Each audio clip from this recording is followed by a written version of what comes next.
Welcome back everybody to Bot10 Art. My name is Lazaro Gomez and we are doing doodle number 11. This is going to be a Breath of the Wild inspired artwork for this week. But basically, I've been following Baylee Jae for a while. It all started when I got a set of Copics and I did a search on YouTube. Wanted to learn more about the markers and see if other artists were using them, and she was one of the ones that popped up first along with other artists. But I started following her with her Copic markers because I knew that she used primarily Copic markers. So long story short, I follow her channel. She's playing Breath of the Wild with her husband Christian, and I thought it'd be kind of cool to incorporate all of that into the 52-week challenge. So right here I have a small sketch. Then I'm starting to lay the first washes of watercolor, and you'll see the tools pop up. Everything I'm using, Canson paper, my Pentel, I guess, water reservoir. So you can see on the screen that those are the tools that I'm using. So I started off with a light wash of yellow, blue, and green. I wanted to kind of capture the color or the feel, the ambience of the video game. And a lot of the times it's this real fantastic kind of washed out color palette that you see when you're playing the game. So basically that's what we're doing now. And I wanted to talk a little bit more about the way I'm doing videos. I had a channel prior to Bot10 Art, and I kind of abandoned it to start over because I wanted to, I guess, do a better quality of videos. Wanted to take in some of your questions and just give the channel an overall, I guess, overhaul. Start from the beginning, if you would. So that's the reason why I created Bot10 Art. And in the beginning, the videos were dark. I didn't have the right lighting. I didn't have the right microphone. So I started out pretty much just like everybody else. And people like Baylee and other YouTube artists seem to have gone the same route or experienced the same things that I experienced. So, of course, I watch their videos and I learn from them and write down notes on how to make my videos better and how to just overall improve the channel. And that's kind of what I'm doing now. So that's in essence, that's what the 52-week challenge is, because I'm not just creating 52 pieces of artwork and throwing them on my website and calling it a day. I'm actually creating videos. I'm editing and recording, and a lot of the times the equipment you're using doesn't want to work the way that you want it to work. So it's definitely a learning curve. You're doing all of these things, and then of course you're going outside of your norm. As you can see, this artwork is not really what I normally work in or produce, but I thought it was kind of fun. It matched the theme, and just being that Baylee is that type of person, very fun, very energetic, likes to have fun with her videos and stuff like that. So I kind of wanted to just express my gratitude and say thank you the best way I can. So this is the way I did it. But yeah, going back to the channel, right now I'm up to, I don't know, 27 subscribers or something like that. So it's like literally brand new channel, and I'm having a lot of fun with it. Like before, I used to worry about, oh my god, who's watching my videos and stuff like that. And not to mention that channel was a little bit different because it was more like my portfolio. If I picked up a client somewhere, I would direct them to my YouTube channel and they kind of got an idea of my workflow. But I want this channel to be, a bit different. I want it to be fun. And of course, doing the 52-week challenge, it's been that. I kind of let go of a lot of the things that would normally bug me and just have fun with it. Just kind of, I don't know, make a YouTube channel that I would like to visit. And that's kind of the idea behind it all. But anyways, here we are, number 11, which is going by so fast. And when I first started the project, I said, wow, 52 pieces of artwork, 52 videos. It's gonna take some time, and I was so afraid that I was gonna get an artist block, but so far I haven't, and it's been going really, really well. And here we are. This is week 11. Like I said, Breath of the Wild, really cool game if you're into Zelda. I've played pretty much every Zelda that's out there except this one, so I'm waiting. I'm waiting to play this one. But I have been very busy lately doing these videos and doing commissions and stuff like that, so I'm just gonna have to wait. So as you can see here, I laid down light washes with the Pentel brush, just kind of building up those values, because the uniforms, I guess, or their costumes, have this light blue color, and they have these graphics that are on the material, especially Link's outfit. So what I did is I went online and I started looking at reference screenshots of the video game, and then I also found some reference of the characters of Breath of the Wild, and it was done, I guess it was like a vinyl toy that was created, and that's where I got my reference from, just to capture those, just to capture that look. So here I am, just laying down basic colors, and I'm not really going too much into detail with the watercolor because I'll be doing some filters and some light editing in Photoshop. I'm gonna add some textures to that, but something that's new in the process is I'm doing all the line art in Illustrator, which is kind of interesting because I haven't done any Illustrator work in a while, and I've been watching videos of people who, I guess, do animated concept art for animations, and they do a lot of inking and stuff like that in Illustrator. So it's been a while for me, but doing this project, it was neat. It was neat to go back and kind of visit that and work it into the workflow. It was really cool. I liked it. So maybe I'll do some more inking in Illustrator, mix it in with the watercolor. So here I'm adding the details of the garment or the clothing that they wear. And again, I don't want to take away from the wonder of it all. Like I still want it to stay very loose, very cartoony. I don't want to add ultra detail to it. But with the watercolor, it's cool because you could build up layers, and a lot of the designs in the clothing comes from that build up. They have like these light triangles and lines on their outfits, and I was able to capture that just by building up the value of the artwork, or the value of the color, I should say. So here I am, just filling in wherever I can. And it's really neat because that particular reservoir pen, or brush I should say, is really neat because it's, number one, easy to clean the brush with a paper towel or a small piece of paper that you could just drain all the color out of it and then immediately start mixing another color, which that's the reason why I like this particular tool so much.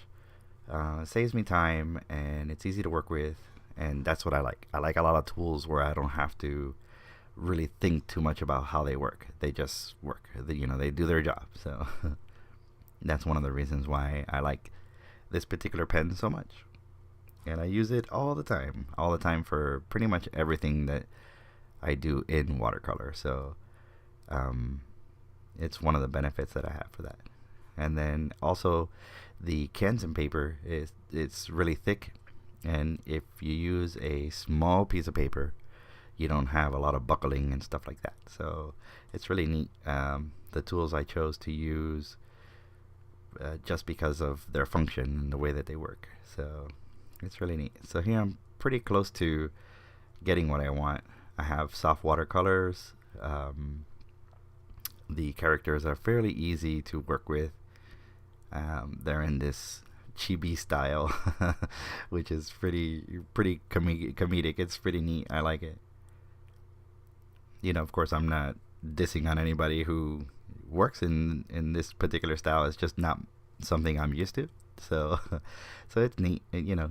And again, if it's like if you're not having fun with it, then what's the point? You know, what's the point in creating something or doing something outside of the norm if it's not going to be something that you enjoy doing? You know, and that tends to happen. It's kind of like when you're traveling somewhere and you're so worried about getting there, and oh my God, you know, what if we get lost? But then sometimes, you know, if you do get lost, you discover something really neat along the way, and this is kind of that same thing. You know, I'm definitely outside of my normal art style or the things that I normally draw, but I think in the end, the final product, I was happy with what came out. You know, I was really happy with the whole project overall, and it was just a lot of fun. It was a lot of fun to do.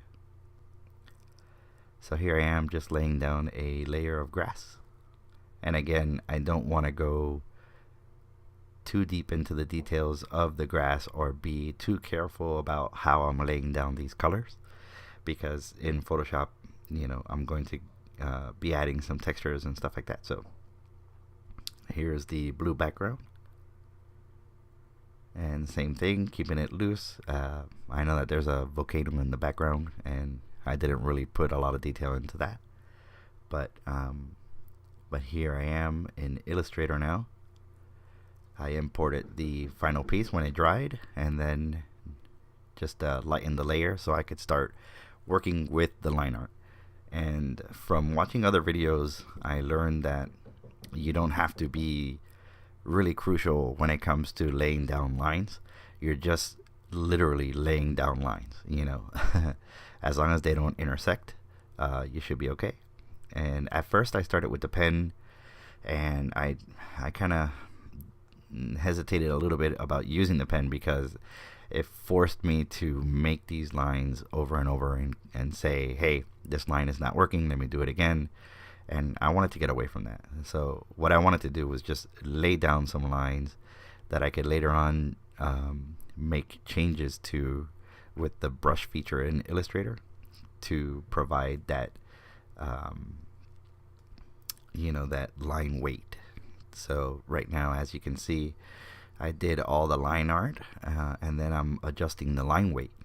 So I'm using preset brushes inside Illustrator that kind of give me that style. And then what I did is I went, after I made all the values to those lines, or changed the values to those lines, I went back and kind of cleaned it all up. So it was a lot of selecting the item, using Shift E for the eraser, and getting rid of whatever I didn't want. So it was a neat process. It's very, very fast, and it gives it a very unique look, because you're just in the beginning, you're just laying lines everywhere and it looks horrible. and once you start doing the values of the lines, then that's when you start seeing the piece come together. So I thought it was a lot of fun, and like I said, I haven't been in Illustrator in so long that I was fumbling around the tools for a little while I was doing this.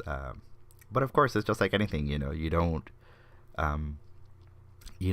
lose, I guess, you don't lose hope. You just keep going, even if it's something that's very different and alien to you. You could always work it out. So, different people have different methods or sayings or whatever, but somewhere along the line, I heard the phrase "work out the problem," and I believe it's some kind of NASA thing. But anyways, they work out the problem. Whatever it is, that's what it is. You have a problem that you're facing, and it doesn't make any sense worrying about the problem, but it does make sense to work through the problem. I mean, it is what it is. And that's what I did here with Illustrator. I was totally out of my element here. I don't use Illustrator for anything. And I thought it was kind of neat to just go through that process and get frustrated and erase lines by accident and move things by accident and start over. But in the end, it worked out. And as you can see, once I bring it into Photoshop, you'll see that it worked out really, really well, and I was happy with the outcome. So again, just moving lines, adding value, and here is the piece in Photoshop. And what I did is I opened up the original watercolor piece, then I imported the line art alone from Illustrator, and then once I was done with that, I did some mild color correction, I did some highlights, I also did the shadows in Photoshop just because it's that much faster to do, and here I'm in my element. Like, Photoshop is my thing. So it was very easy to add the highlights, add the shadows, add some, I guess, ambient color, and then of course add the texture that I used for the piece. And once all of that was done, it came together, and as you could see, I started working out the subtleties of it all. I had some photo reference of both Baylee and Christian to make sure I had their eye colors correct, the way that they, I guess, their mannerisms, to make sure I captured all of that in this piece. Because after all, I mean, that's what a gift is. You want to, you want to make sure that you're capturing something of that person. You're giving them something that they can really be, I guess, taken back by. It's like, oh, it's really neat. This is the way that I do my eyes, or my eyebrows, or I move my eyebrows, or the way I talk and things like that. So as you can see, I made sure I had the beard for Christian, the right color of eyes. It was kind of hard based on the photograph I chose to make sure that I got the eye color correct. I'm assuming he has hazel eyes, and I hope I captured that correctly. But as you can see, here's the piece just all together. It has the texture filters, it has the watercolor piece underneath, it has the line art from Illustrator, and of course the facial expressions of both Baylee and Christian, the I guess feel of Breath of the Wild. So hopefully I managed to get everything correct. If not, it's like, oh no, this is a terrible video, and and I did a bad job. But I'm hoping not. Like I said, I had a lot of fun with this particular video. This is the first time that I do a full voiceover on any of my videos, and I just wanted to thank you all for liking, subscribing, viewing, and just coming along this journey with me. Because like I said, it's a brand new adventure, a brand new channel. This challenge has definitely brought a lot out of me and of my artwork, and I'm really excited about that. So if you have any questions or comments, make sure to leave them below. Also, make sure to visit BayleeJae.com. It is her website where she sells artwork and stuff like that. I'm going to have a whole list of links and things like that in the description. This, I normally sell the doodles, but this one is not for sale. So you're just going to have to enjoy the video for now. But as always, like I said, thank you for watching. Thank you for subscribing and doing all of the super cool things that you guys do for me. So we'll see you next time. Bye-bye.